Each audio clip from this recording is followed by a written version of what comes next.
Hello, fellow detectives. Welcome to Unlocked, the official podcast for all things Nancy Drew by Her Interactive. I'm your host, Tammy Tuckey, and this week we welcome voiceover artist Kate Klein to the show. Welcome, Kate. Thanks, Tammy. I'm glad to be here. I'm so glad you picked up my call when I reached out to you. For listeners, Kate is actually the voice of Emily from the Ghost Dogs of Moon Lake. And since the game was done so many years ago and I was given your contact information by her, you know, usually the phone number has been disconnected, but guess what? Kate picked up. I might have the last landline available. This is wonderful to have you on the show. And I do want to put out a disclaimer. If you've never played the game before, we will be going into detail about it. So go ahead and pause the interview and play the game. It's actually a very exciting and fun one, and it takes place in my hometown state, Pennsylvania. So I'm really excited to talk about this one. Before we start about the game itself, Kate, can you tell me like a little bit about your previous performance work and kind of right before it led to working on this game? I had been doing voiceover work mostly for a talking braille library where we would read books, mostly read the comic strips for people who are blind or visually impaired. Another partner and I would describe a comic strip and then do the voices and try and make the Sunday funnies funny to everyone out there.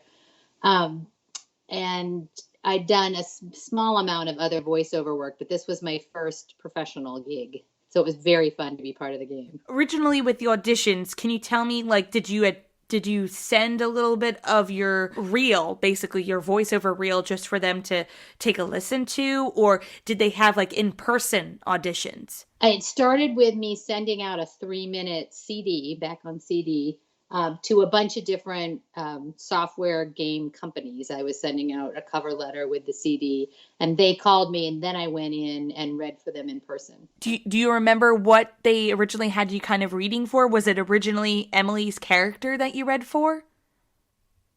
I think it was. I had on my my 3-minute CD, I did have a Southern voice, and I think they called me in specifically for that one. They said, we want to hear this voice more. I love your accent as Emily. She's placed in, basically, there is a cold trail left by a notorious gangster who lived in this area with a cabin by the gangster Mickey Malone, who was a Prohibition-era gangster. The game takes place in Moon Lake, Pennsylvania. And so there's a wonderful cast of characters. And Emily is running her own emporium near the lake. And so Nancy gets certain items, you know, junk and bait shop basically is what it is. And she gets certain items from this location. And so we get to meet Emily, who's selling different antiques as well. So Emily seems to be a character who runs her own business and is the go-to girl for any items that people need at the lake. So when you got the character information on her, were there any questions you kind of asked her, kind of go into a little detail of how they wanted you to play the character? They did not give me a lot of information about her. In fact, they didn't give me the surrounding story. So it wasn't until, is it okay to say spoilers at this point? Oh, absolutely. Yes. Go ahead. So it wasn't until I was actually reading the script where I realized I was going to be the bad guy. They had not told me that. So that was interesting. Wow. So I didn't get a whole lot of background on it, and I didn't get the full script of the game, so I wasn't aware of what was going on around the lake besides where I was. I pretty much got my story, as I recall. It has been a really long time, but I think I only got my interactions with Nancy. So what was it like working with the Her Interactive team back then? Do you remember any of them in specific? I remember them being very fun to work with, and very, I don't remember any technical glitches. It was pretty quick. We did it in a 2-hour session. They were fun. They gave me great direction. but I didn't get to meet any other characters. So I just met the recording engineer and the director. I thought it was neat to see how they did the script so that you could answer different paths. The script is written well, so it depends on how, you don't have to answer exactly. Nancy doesn't answer exactly the same way every time, but the script works with it. So it was fun to see how they made that just ambiguous enough so you could have a conversation, but with potentially different endings. Did you get to see any visuals of the character prior to recording or maybe after? No, nothing before the game came out. So I had no concept of it before the game came out. What did you think of what Emily looked like when you saw her? It was fun. It was very fun. It did take me getting the help of a 12-year-old to get through the game because I was not capable of putting the pieces together.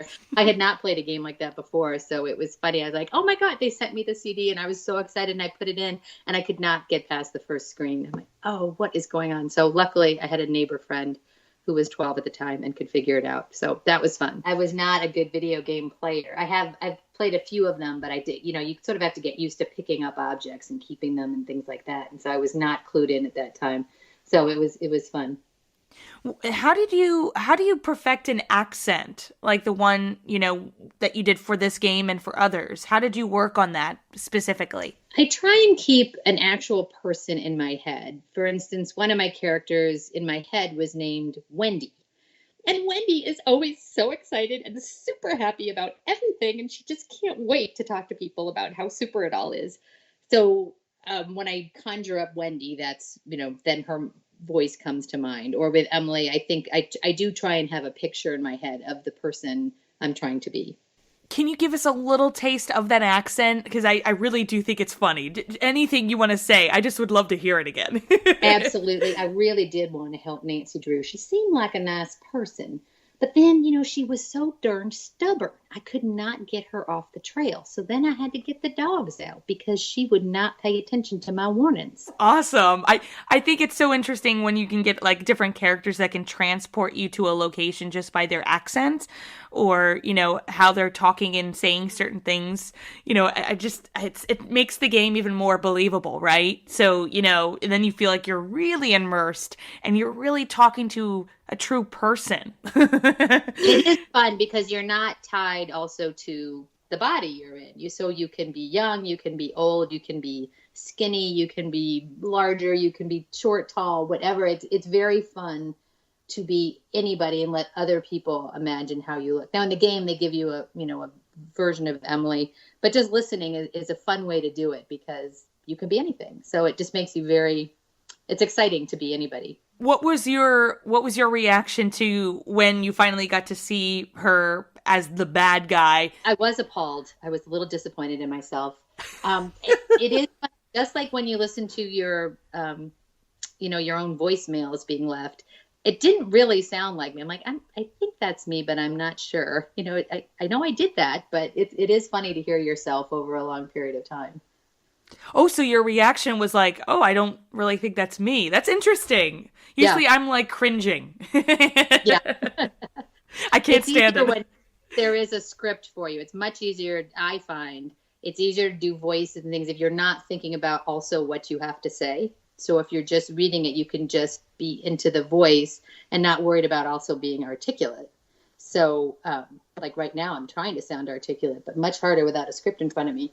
But if I have a script, I can just think about the voice and I don't have to worry about, even though you try and put meaning into the content, I'm not choosing words. So it takes a little bit of the energy away in a good way. Mm-hmm. Did you do a lot of training for voiceover acting?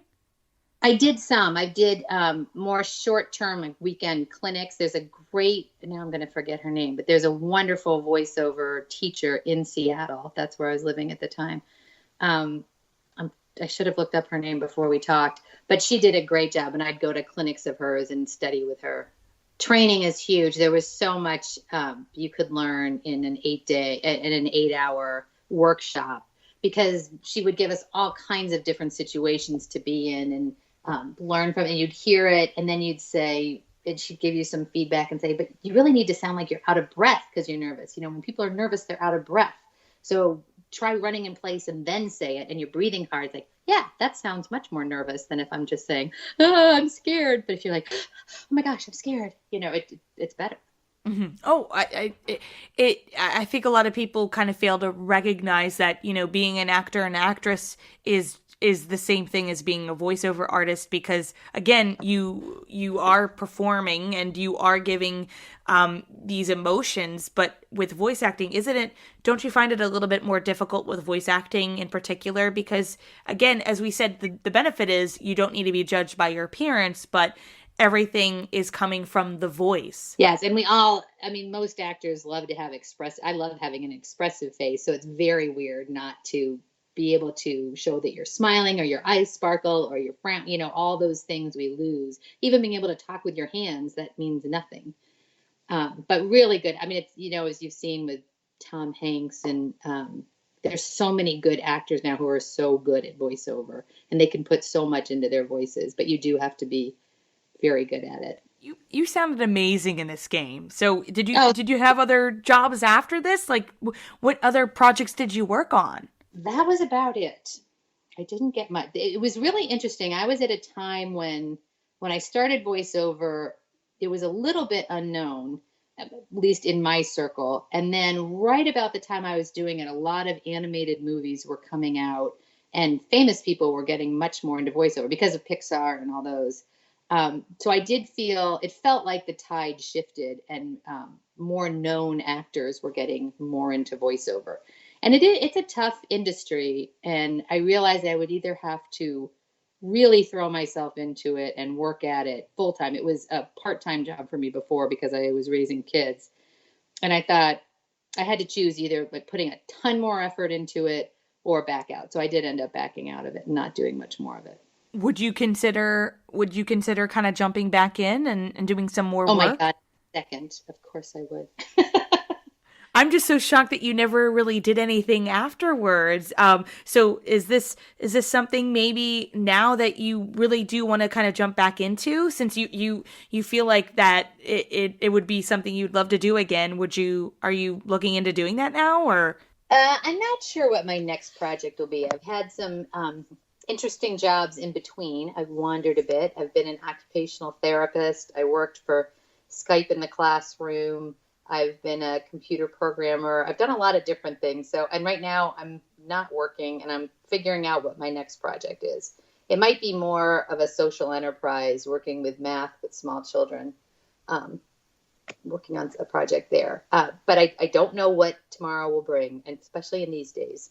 When sometimes my kids remember and they're like, oh, I can't believe you did that. I'm like, yeah, it was very cool. I really enjoyed it. Did they ever play the game? Not until recently, not until you called me. Oh, really? So what did they think when they got to play the game and hear your villain voice?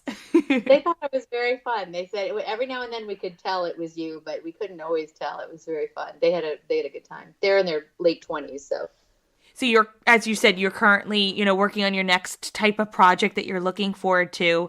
And since, again, I have to thank you so much for being on the show and taking my call originally, because, there are a lot of us who grew up with these games. And so it's so ingrained in our childhood that, it's so cool to be able to speak to Emily herself, who I really didn't like. Like, I loved her at the beginning of the game, didn't like her at the end. So it's really great to hear that you're doing well and just to tell you that I really enjoyed your performance. Thank you so much. It was such a treat that you did call. It's very fun. I know, because it's great that we're putting these together, these podcasts. I do appreciate you being able to be like, okay, I'll take this crazy person's call. Yep, that's kind of how you end up in voiceover, is you're just sort of ready to do anything. Yeah, and I appreciate that. So I really do hope you jump back into voiceover. If you do, let us know. We want to hear all about it. So you can. Thank you so much. And my last question to you is, if you could describe your experience working with Her Interactive and being a part of the Nancy Drew universe using one word, what would it be? Delightful.